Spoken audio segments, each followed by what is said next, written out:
Kisah dimulai dengan menampilkan sebuah rekaman lama di mana seorang pria angkatan udara US menjelaskan tentang semua upaya mereka untuk mengidentifikasi dan menganalisa fenomena yang biasa kita kenal sebagai Unidentified Flying Object atau UFO. Dia memastikan kepada para jurnalis bahwa ini tidak ada hubungannya dengan proyek rahasia sebagaimana desas-desus yang beredar. Adapun rekaman kedua menampilkan seorang perwira yang menulis buku tentang hal ini dan menunjukkan bahwa kehidupan luar angkasa seharusnya tidak dianggap remeh.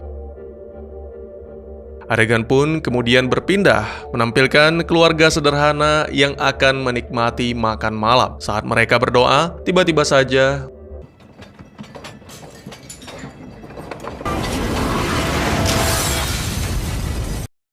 selamat datang dan selamat berjumpa kembali bersama saya Teguh Gusto. Bagaimanapun kabar dan dimanapun kalian berada, saya doakan semoga teman-teman sekeluarga sehat-sehat saja. Seperti biasa, saya akan bercerita tentang sebuah film yang mana kali ini berjudul Risen, sebuah film fiksi ilmiah yang rilis di tahun 2021, disutradarai oleh Edi Arya serta dibintangi oleh para aktor yang pastinya sudah kalian kenal jika sering bergoogle Ria. Baik, tidak usah berlama-lama, segera sediakan kopinya dan segera akan kita lanjutkan cerita.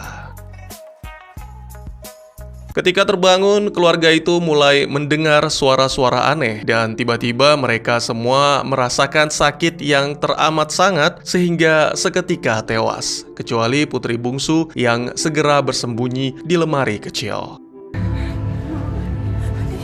Rob?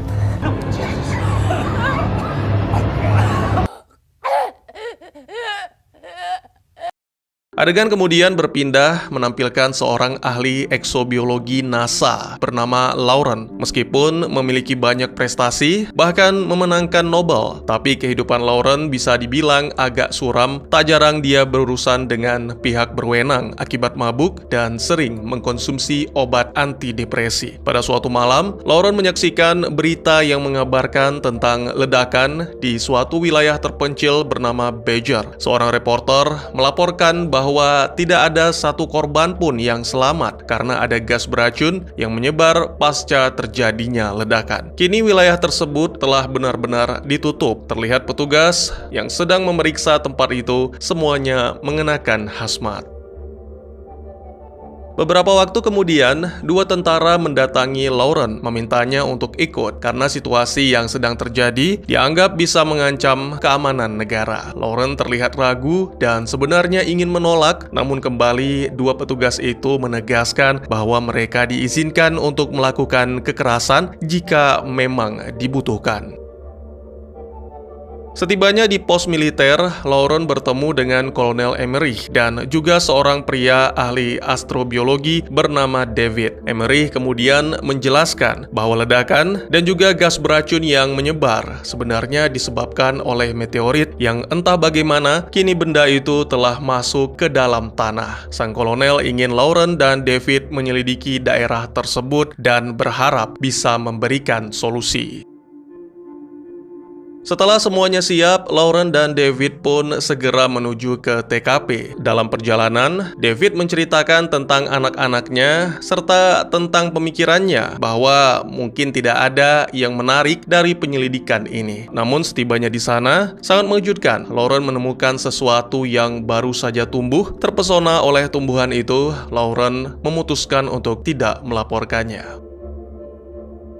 Pada malam hari, tak henti-henti dia mengamati tanaman aneh itu sampai akhirnya melakukan pencarian sembari berselancar di dunia maya. Lauren menemukan suatu video tentang insiden yang serupa di suatu kota kecil di negara Ura. Sesuatu jatuh ke bumi dan area tersebut dipenuhi gas beracun. Seorang wanita bernama Olga Petrov yang memiliki kenalan seorang tentara menjelaskan bahwa Rusia dengan sengaja menyembunyikan mengumpulkan segala informasi mengenai insiden tersebut. Menurut informasi dari kenalannya Olga, benda yang jatuh itu ternyata adalah biji atau benih yang tumbuh menjadi pohon aneh dan membunuh seluruh makhluk hidup di sekitarnya, termasuk hewan dan tumbuhan. Mengetahui hal ini, Presiden memerintahkan untuk menghancurkan pohon tersebut. Hanya itu yang bisa Olga jelaskan karena beberapa hari kemudian dia dihabisi dengan kejam di depan anak-anaknya. Informasi lain yang ditemukan oleh Lauren adalah beberapa foto dari warga serta teori-teori tentang kota yang ditutup, sampai akhirnya kini kota itu pun dibumi hanguskan.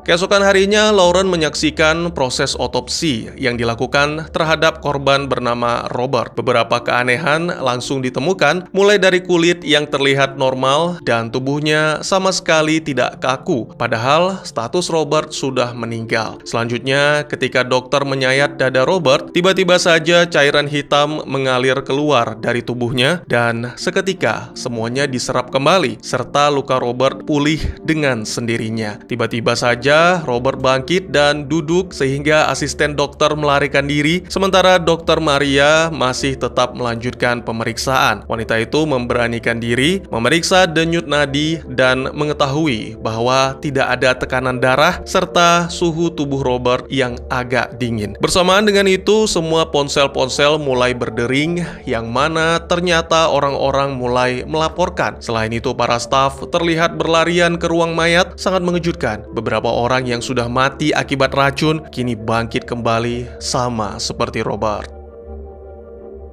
Tak butuh waktu lama bagi kabar itu menyebar dan menyebabkan para wartawan menyerbu fasilitas untuk membahas tentang teori-teori akan kemungkinan akhir dunia serta tindakan yang dilakukan oleh umat beragama. Lauren yang merasa syok berusaha menguatkan diri untuk menghadapi hal ini dan menolak bantuan David karena yang ia butuhkan hanyalah waktu. Pada kesempatan berikutnya, para dokter mengamati tentang reaksi orang-orang yang bangkit kembali dengan memperlihatkan foto-foto keluarga. Sayangnya tidak ada apapun yang terjadi. Setelah beberapa kali dilakukan pengujian, para staf mendata bahwa ada 49 mayat korban yang dihidupkan kembali dari 1.300 yang tewas akibat radiasi. Lebih lanjut, mereka menjelaskan kemungkinan gas beracun mengandung partikel-partikel dari meteorit yang sepertinya mengubah organ dalam mereka. Mereka memang terkadang bergerak, tapi itu hanya untuk menghadap ke satu arah. Saat bertemu dengan Kolonel Emery, Lauren menjelaskan tentang insiden Rusia dan mengatakan bahwa mungkin semua itu berhubungan. Namun Emery tidak bisa percaya begitu saja, apalagi semua informasi tersebut didapat dari sumber yang meragukan. Adegan kemudian menampilkan pertemuan di Gedung Putih, di mana semua data-data dilaporkan kepada pemerintah, termasuk tentang orang-orang yang dihidupkan kembali. Orang-orang yang bangkit tidak memiliki detak jantung, serta tidak memiliki aktivitas otak. Selain itu, mereka juga tidak bernafas, tidak makan minum, ataupun tidur. Organ mereka mengandung senyawa yang tidak dikenal, dan DNA mereka telah bermutasi menjadi suatu jenis kehidupan baru yang mana kemungkinan adalah alien. Pemeriksaan ini telah dilakukan berkali-kali pada setiap korban yang menunjukkan bahwa ini bukanlah suatu kebetulan. Seorang jenderal mengusulkan untuk membakar semua mayat-mayat. Bersamaan dengan itu, Lauren menjelaskan apa yang dia dapatkan, yaitu informasi tentang Rusia dan menunjukkan bahwa kemungkinan planet bumi telah menjadi sasaran. Jadi, jika tidak bisa segera menemukan solusi, maka kota-kota lainnya juga akan mengalami hal yang sama. Lagi-lagi, sayangnya bukti yang dibawa oleh Lauren hanya gambar-gambar yang mungkin saja telah diedit sehingga presiden tidak menganggapnya serius. Presiden juga tidak setuju dengan usulan jenderal dan memerintahkan para ilmuwan untuk terus mempelajari tubuh-tubuh para korban.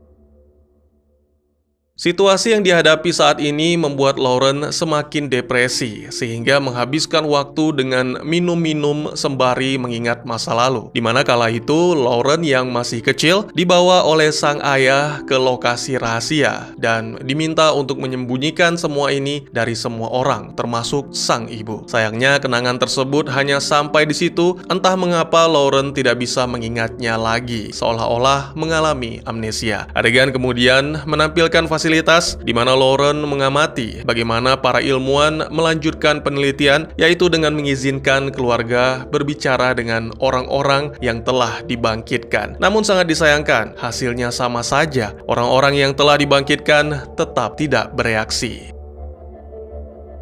Merasa putus asa, Lauren kemudian masuk ke ruangan di mana orang-orang yang bangkit dikumpulkan, menunjukkan buku favorit masa kecilnya kepada seorang gadis sembari menceritakan tentang kematian sang ibu, di mana kala itu Lauren sama sekali tidak menangis. Tak lama berselang, Lauren mendapat panggilan dari David. Lalu ketika meraih ponselnya, terlihat gambar tumbuhan misterius yang mana membuat gadis kecil secara tiba-tiba bereaksi. Tentu saja Lauren segera mendiskusikannya bersama Emery dan David, di mana pada momen ini David mengungkapkan layaknya umat muslim yang menghadap ke kota Mekah, semua orang-orang yang dibangkitkan menggerakkan tubuhnya untuk menghadap ke utara, yang mana setelah diteliti lebih lanjut, itu adalah lokasi kawah meteor berada. Pembicaraan tersebut terganggu akibat seorang prajurit melaporkan bahwa informasi telah bocor, dan kini semua siaran berita menampilkan foto-foto lokasi kawah yang mana diketahui dalam 2 hari ini pohon raksasa telah tumbuh di sana. Mereka pun berinisiatif menempatkan Robert di dalam box untuk dibawa menuju lokasi pohon. Setibanya di sana, semua staf mengenakan hazmat. Robert ditempatkan tepat di hadapan pohon, dan setelah beberapa jam menunggu sampai mereka nyaris putus asa, tiba-tiba saja Robert melihat ke arah pohon dengan mata yang kini berubah menjadi biru. Robert pun mulai melihat sekeliling, seolah ini pertama kalinya melihat dunia. Yakin bahwa kini Robert adalah alien, Lauren pun mengucapkan selamat datang. Kemudian Robert menjelaskan bahwa dirinya tidak bisa kembali dengan para staf ilmuwan karena tubuhnya tidak cocok dengan lingkungan bumi. Setelah peristiwa ini, ditampilkan Lauren yang menghadiri konferensi pers, menjelaskan bahwa pohon raksasa memiliki fungsi yang sama dengan tanaman di bumi, yaitu memberikan hal-hal yang dibutuhkan untuk mendukung kehidupan alien. Lebih lanjut, dia menjelaskan kemungkinan alien ini berasal dari planet yang jauh. Mereka datang ke bumi setelah melakukan perjalanan melalui suatu portal atau biasa dikenal dengan wormhole. Semakin penasaran, wartawan pun melemparkan pertanyaan bertubi-tubi. Konferensi pers tersebut disiarkan di televisi dan seorang pria misterius tengah menyaksikannya. Beberapa waktu kemudian, di kediamannya, Lauren sedang berolahraga sembari mendengar pesan suara. Salah satunya adalah dari terapis yang mengungkapkan kekhawatiran karena Lauren telah melewatkan beberapa sesi, dan juga si terapis tertarik untuk membahas tentang momen masa lalu yang seringkali muncul dalam mimpi. Lauren hanya mengabaikan, lalu terdengar ketukan pintu, dan sangat mengejutkan, ternyata sang ayah, yaitu Jim, datang berkunjung. Situasi kaku menunjukkan bahwa mereka telah lama tak saling berkomunikasi. Melihat teropong di ruangan itu membuat Jim terkenang kembali akan Lauren kecil yang sangat terobsesi dengan ilmu antariksa dan bahkan meminta agar gudang mereka dijadikan lab pribadi. Ya, Jim kemudian mengungkapkan rasa rindu terhadap putrinya. Namun sangat disayangkan, Lauren sendiri hanya diam dan tetap bersikap dingin sehingga Jim memutuskan untuk pergi.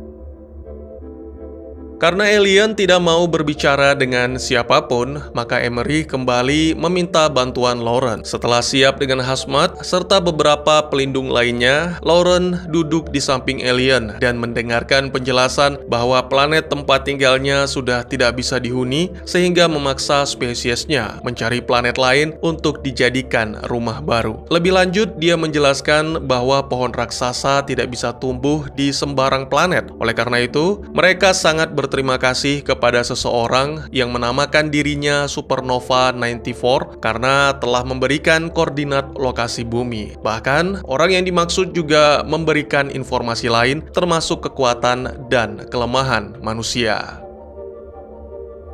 Di saat yang sama, alien melihat beberapa ilmuwan mengambil sampel. Lauren menjelaskan bahwa manusia tidak bisa membiarkan pohon itu terus tumbuh karena bisa merusak lingkungan bumi. Namun, memang itulah tujuannya. Alien ingin mengubah bumi agar sesuai dengan planet asalnya, dan selain itu, dia juga mengungkapkan tentang kekuatan yang kaumnya miliki, yaitu semacam kemampuan pengendali seperti yang sedang dilakukan saat ini. Semua staf dibuat merasa kesakitan yang teramat sangat sehingga melakukan hal-hal di luar nalar dan saling menghabisi.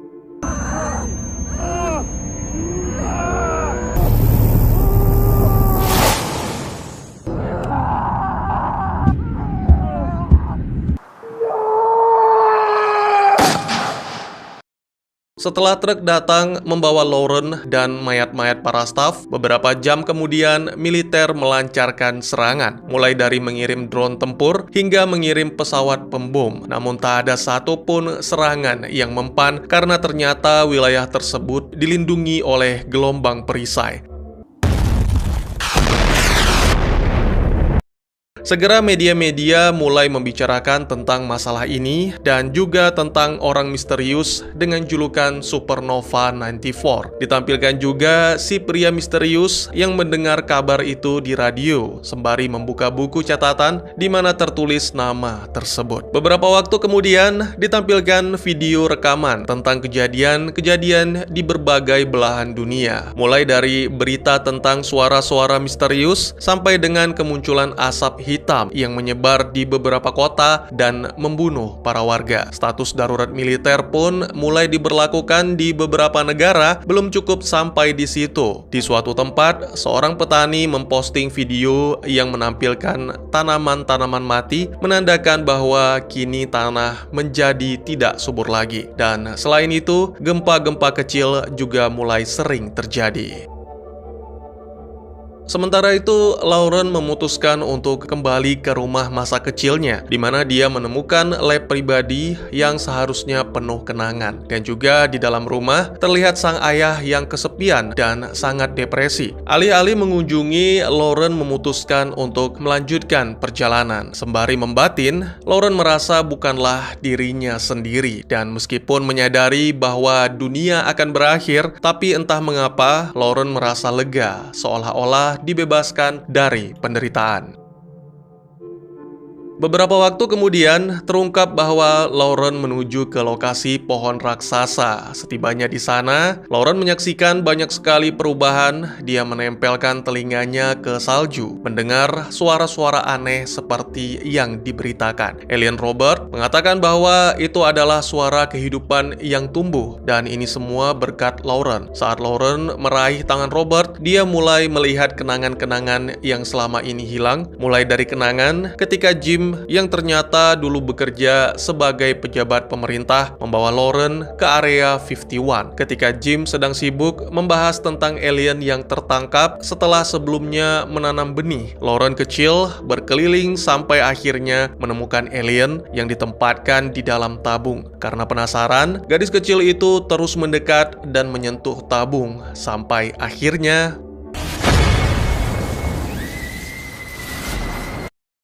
sejak saat itu, Lauren kecil mulai menunjukkan minat terhadap ilmu antariksa. Bahkan tak jarang, orang tuanya menemukan Lauren sedang menulis rumus-rumus yang rumit, bahkan mulai merancang roket. Ketika ditanya, Lauren mengatakan bahwa dia ingin pulang. Tentu saja Jim dan istrinya tidak percaya dan menganggap putri mereka sedang bercanda. Sampai dengan pada suatu waktu, Lauren merancang radio komunikasi dan mengirim pesan kepada alien dengan mengaku sebagai Supernova 94, terinspirasi dari gambar di kalender. Sang ibu yang mengetahui hal ini menjadi marah, mengunci gudang, dan Lauren dilarang keras masuk ke sana. Merasa marah, Lauren pun mengacak-ngacak kamarnya, menulis di dinding bahwa dirinya ingin sang ibu mati dengan cara yang mengerikan. Setelah para ilmuwan melakukan tes atas perintah Jim, ditemukanlah DNA alien di dalam tubuh Lauren. Tapi Jim tidak memberitahukan hal ini kepada siapapun dan meminta para ilmuwan merahasiakannya. Kembali ke masa kini, setelah mengingat semuanya, Lauren pun seketika menangis. Perlahan alien Robert membuka maskernya dan sangat mengejutkan. Ternyata Lauren bisa bernafas di dekat pohon raksasa.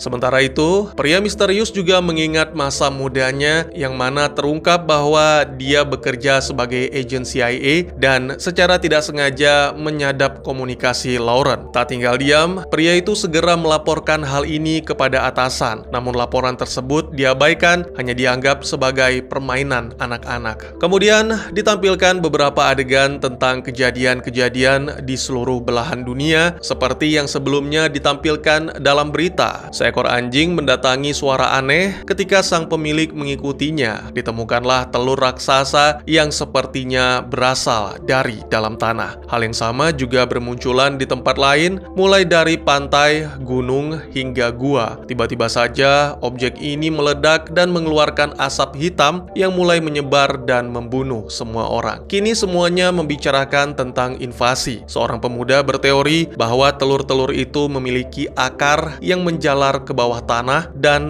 terhubung dengan pohon utama. Film pun ditutup dengan menampilkan akhir dari segalanya. Planet bumi menjadi tak layak huni dan semua makhluk hidup termasuk manusia, hewan, dan tumbuhan musnah kecuali Lauren. Dan tamat. Ya, sebuah film thriller fiksi ilmiah berfokus pada peristiwa bencana yang mengubah nasib umat manusia. Seperti yang kita tahu, ini melibatkan entitas asing dan kedatangan mereka di planet bumi. Jika diperhatikan dengan seksama, Horizon memiliki suatu kemiripan dengan War of the World series karena menampilkan invasi alien yang sejenis. Tujuan mereka sangat jelas adalah untuk melenyapkan seluruh makhluk hidup di bumi agar mereka bisa menguasainya.